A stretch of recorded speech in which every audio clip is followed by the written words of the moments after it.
ആരംഭിക്കില്ലെന്നാണ് വിതരണക്കാരുടെ നിലപാട്. മരുന്നുക്ഷാമത്തിൽ പ്രതിഷേധിച്ച് MK Raghavan MP ഉപവാസ സമരം ആരംഭിച്ചു.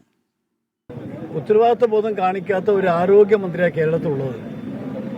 കാരണം മെഡിക്കൽ കോളേജിൽ ഈ വിഷയം വന്നിട്ട് ഒരുപാട് നാളുകളായി.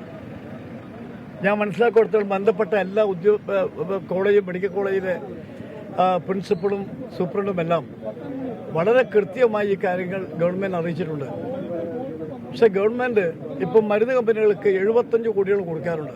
ഈ മെഡിക്കൽ കോളേജിലെ ചരിത്രത്തിൽ ആദ്യത്തെ സംഭവമാണിത്. അതുകൊണ്ട് സംസ്ഥാന ആരോഗ്യ വകുപ്പ് മന്ത്രി തീർത്തും പരാജയപ്പെട്ടിരിക്കുന്നു. അവർക്ക് ഇതൊന്നും നിയന്ത്രിക്കാനോ ശ്രദ്ധിക്കാനോ സമയമില്ല, കഴിയുന്നില്ല. അതുകൊണ്ട് സംസ്ഥാന മുഖ്യമന്ത്രി ഈ വിഷയത്തിൽ ഇടപെടണം എന്നാണ് എനിക്ക് പറയാനുള്ളത്.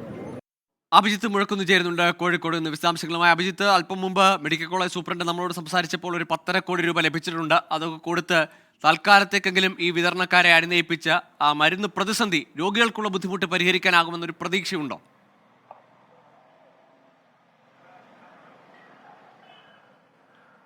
തീർച്ചയായും ഗോകുൽ, ആ ഒരു പ്രതീക്ഷയിലാണ് ഇപ്പോൾ ഈ ചർച്ച മുന്നോട്ട് പോകുന്നത്. 11 മണിക്കാണ് കോഴിക്കോട് മെഡിക്കൽ കോളേജ് സൂപ്രണ്ടും ഈ മരുന്ന് വിതരണക്കാരുമായുള്ള ചർച്ച ആരംഭിച്ചത്. ആ ചർച്ച ഇപ്പോഴും തുടരുകയാണ്. പ്രധാനമായും നേരത്തെ ഗോകുൽ സൂചിപ്പിച്ചതുപോലെ ഈ ചർച്ച തുടങ്ങുന്നതിന് മുൻപ് മെഡിക്കൽ കോളേജ് സൂപ്രണ്ട് 24 സംസാരിച്ചിരുന്നു.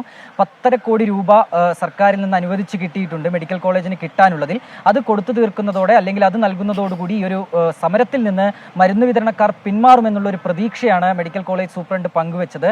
ഏതായാലും തങ്ങളുടെ ആവശ്യത്തിൽ നിന്ന് പിന്മാറില്ല എന്നുള്ള കാര്യം മരുന്ന് വിതരണക്കാരും അറിയിക്കുന്നുണ്ട്. ഒരുപക്ഷെ ഈ ഗഡുക്കളായി തങ്ങൾക്ക് നൽകാനുള്ള പണം തന്നു തീരുകയാണെങ്കിൽ തങ്ങൾ ഈ സമരത്തിൽ നിന്ന് പിന്മാറാമെന്നുള്ള ഒരു ആവശ്യം കൂടി ഈ ചർച്ചയിൽ മരുന്ന് വിതരണക്കാർ മുന്നോട്ട് വെച്ചതായാണ് അറിവ്. അങ്ങനെയെങ്കിൽ ഒരു പക്ഷേ ഈ ചർച്ചയ്ക്കൊടുവിൽ ഈ ഒരു സമരം തീരാനുള്ള ഒരു സാധ്യതയും നമ്മൾ കാണുന്നുണ്ട്. മറ്റൊരു കാര്യം, ഈ സമരത്തിനെതിരെ അല്ലെങ്കിൽ ഈ മരുന്ന് ക്ഷാമത്തിനെതിരെ വലിയ രീതിയിലുള്ള ഒരു പ്രതിഷേധവും ഒരു ഭാഗത്ത് തുടരുന്നുണ്ട്. MK രാഘവൻ MPയുടെ ഏകദിന ഉപവാസ സമരം പുരോഗമിക്കുകയാണ്. അദ്ദേഹവും ഈ ഒരു പ്രശ്നത്തിൽ സർക്കാരിനെതിരെ രൂക്ഷമായ ഒരു വിമർശനമാണ് ഉന്നയിച്ചത്. കാരണം ഇത്രയും ദിവസം ഈ ഒരു മരുന്ന് ക്ഷാമം മെഡിക്കൽ കോളേജിൽ നിലനിന്നിട്ട് കൂടി കൃത്യമായ രീതിയിലുള്ള ഒരു ഇടപെടൽ ആരോഗ്യമന്ത്രിയുടെ ഭാഗത്തുനിന്ന് ഉൾപ്പെടെ ഉണ്ടായിട്ടില്ല എന്നുള്ളതായിരുന്നു MK രാഘവൻ MPയുടെ. ശരി അഭിജിത്ത്, ഏതായാലും ദിവസങ്ങളായി തുടരുന്ന ദുരിതമാണ്. രോഗികൾക്ക് അവിടെ പ്രതിഷേധങ്ങൾ ശക്തമായി വരുന്നു. മറുവശത്ത് ചർച്ച നടക്കുകയാണ്. പ്രതീക്ഷയുണ്ട് ഇന്നുകൊണ്ട് ആ പ്രതിസന്ധി പരിഹരിക്കാനാകുമെന്ന്.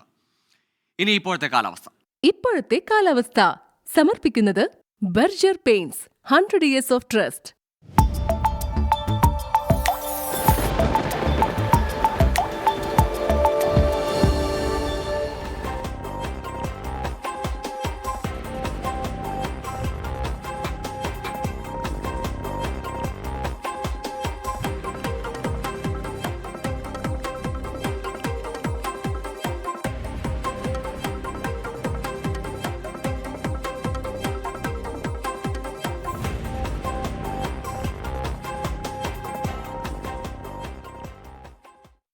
ഇതോടെ ഇന്ന് സംഭവിച്ചത് പൂർണ്ണമാകുന്നു. ഇനി വാർത്താമഴ എസ് വിജയകുമാറിനൊപ്പം. നമസ്കാരം.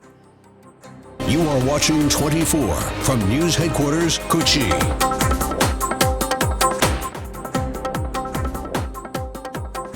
ഇലക്ടറൽ ബോണ്ടുകളുടെ സീരിയൽ നമ്പർ പ്രസിദ്ധീകരിക്കാത്തതിൽ SBIക്കെതിരെ വീണ്ടും വിമർശനവുമായി സുപ്രീം കോടതി.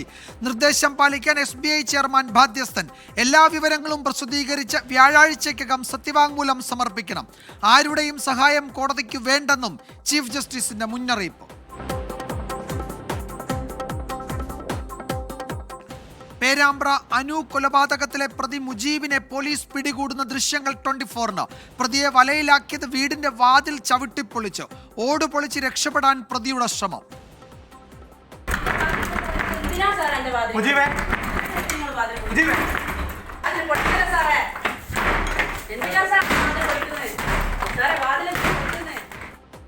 മുജീബ് റഹ്മാൻ വയോധികയെ ഓട്ടോയിൽ കെട്ടിയിട്ട് ബലാത്സംഗം ചെയ്ത മൂത്തേരി കേസിലെ 1-ാം പ്രതി.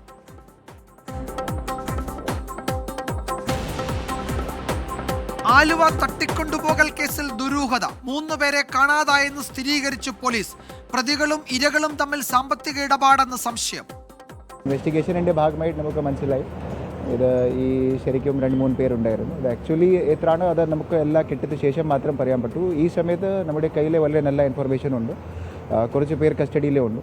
അത് വിശദമായ ചോദ്യം ചെയ്യാനുണ്ട്. അത് എല്ലാ കാര്യങ്ങൾ കിട്ടിയ ശേഷം പറയാൻ പറ്റും. വിശദമായി അന്വേഷിക്കുമെന്ന് എറണാകുളം റൂറൽ SP വൈഭവ് സക്സേന. പ്രതികൾക്ക് വാഹനം കൈമാറിയെന്ന് സംശയിക്കുന്ന 2 പേർ കസ്റ്റഡിയിൽ. BJPയുടെ 3ാം ഘട്ട സ്ഥാനാർത്ഥി പട്ടിക ഇന്നുണ്ടായേക്കും. കോൺഗ്രസ് തെരഞ്ഞെടുപ്പ് സമിതി യോഗം ഡൽഹിയിൽ. രാഹുലിന്റെയും പ്രിയങ്കയുടെയും UPയിലെ സ്ഥാനാർത്ഥിത്വത്തിൽ തീരുമാനം സോണിയാഗാന്ധിക്ക് വിട്ടു.